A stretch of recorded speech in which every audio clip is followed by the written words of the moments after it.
बचपन में हमें पाठ पढ़ाया जाता था गाय हमारी माता है। लेकिन ये पाठ ऐसा ही नहीं था बल्कि सत्य था। आज पूरा देश पूरा विश्व सिर्फ एक मांग को लेकर प्रयासशील है कि गाय को राष्ट्रीय माता का दर्जा दिया जाए। सुल्तानपुर क्षेत्र में भी इस मुहिम को आगे बढ़ा रहे हैं गौ सेवक। लगातार एक के बाद एक कई ज्ञापन दिए गए और कई मांगे की गई क्योंकि गाय हमारी माता है। स्थिति यह है कि गायों के संरक्षण को लेकर सुल्तानपुर में लोकसभा अध्यक्ष ओम बिरला की ओर से 16 लाख रुपए करीबन दी गई गौ एम्बुलेंस भी काफी मददगार साबित हो रही है। सुल्तानपुर नगर पालिका को गौ एम्बुलेंस दी गई है, जिसके तहत क्षेत्र में निराश्रित बीमार गौवंश को यहां सुरक्षित रेस्क्यू किया जा रहा है। सुल्तानपुर नगर में गौ सेवक कपिल शर्मा, कपिल राठौर, सुदर्शन वैष्णव समेत तमाम गौ रक्षकों के लिए यह गौ एम्बुलेंस जीवनदायी साबित हो रही है। गौ माता का सुरक्षित रेस्क्यू करने में सफलतापूर्वक ये युवा टीम गौ रक्षक टीम लगातार कार्य कर रही है। हमारे साथ आज सुल्तानपुर नगर की गौ रक्षा टीम मौजूद है। उनसे जानते हैं कि क्या उनका गौ रेस्क्यू को लेकर कार्यक्रम है और किस तरह वो रेस्क्यू करते हैं और उसके बाद क्या करते हैं।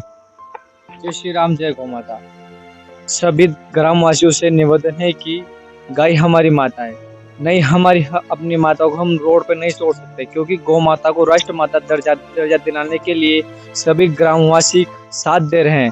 तो आप ग्रामवासियों से निवेदन है कि कूड़ा कचरा अपने डस्टबिन में ही डालें, न अन्यथा डंपिंग यार्ड में डालें, क्योंकि प्लास्टिक खाने से गौ माता के पेट में नसें जाम हो जाती है और उनको सांस लेने में बहुत तकलीफ होती है। तो आप ग्रामवासियों से निवेदन है कि कूड़ा कचरा को कूड़ेदान में डालें और पीड़ित गौ माताओं को साथ देवे। क्योंकि कपिल भैया एक दिन में कितनी गौवंश अपन रेस्क्यू कर रहे हैं और अभी किस तरह की गौ एम्बुलेंस काम आ रही है। कम से कम एक दिन में 2 से 3 गौवंश के गंभीर हालत होती जा रही है, जैसे डंपिंग यार्ड में कूड़ा कचरा खाने से, रोड एक्सीडेंट से, कई अन्य से पीड़ित गौ माताएं गंभीर हालत से होती जा रही है। और माननीय लोकसभा ओम जी बिरला की नेतृत्व में गौ एम्बुलेंस के मार्गदर्शन से हमें बहुत सहायता मिल रही है।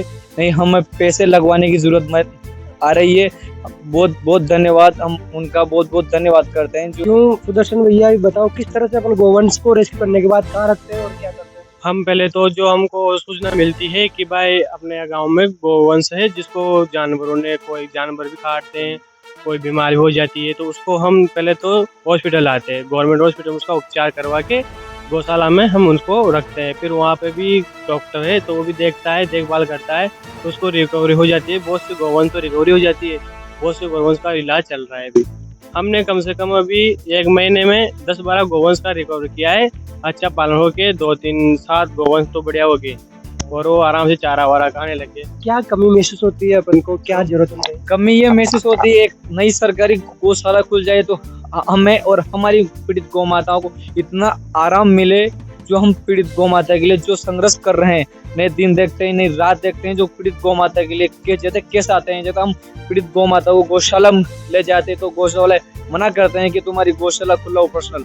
तो हम आपसे निवेदन करते हैं कि एक नई गौशाला का उद्घाटन हो और जल्द से जल्द हम पीड़ित गौ माता को वहाँ ले जाएं। सुल्तानपुर नगर में गौशाला है, श्री गोपाल गौशाला, पूरे दिगो-दुर्गम की सबसे बड़ी गौशाला, लेकिन वहाँ पर विडम्बना ये है कि क्षमता से अधिक गौवंश है। ऐसे में एक नई सरकारी गौशाला की लंबे समय से गौ सेवक मांग कर रहे हैं। भाजपा नेता विनीत शर्मा, कपिल शर्मा समेत तमाम जो गौ सेवक है वो सरकार से, लोकसभा अध्यक्ष ओम जी बिरला से यही मांग कर रहे हैं कि एक नई गौशाला खोली जाए। इसको लेकर आज भाजपा देहात जिलाध्यक्ष प्रेम गोचर द्वारा भी गौ रक्षकों द्वारा तैयार किए गए रेस्क्यू स्थल का जायजा लिया गया। उन्होंने बताया कि लोकसभा अध्यक्ष जी के संज्ञान में ये मामला है और जल्द ही सुल्तानपुर नगर में एक सरकारी गौशाला को लेकर भी प्रयास किए जा रहे हैं।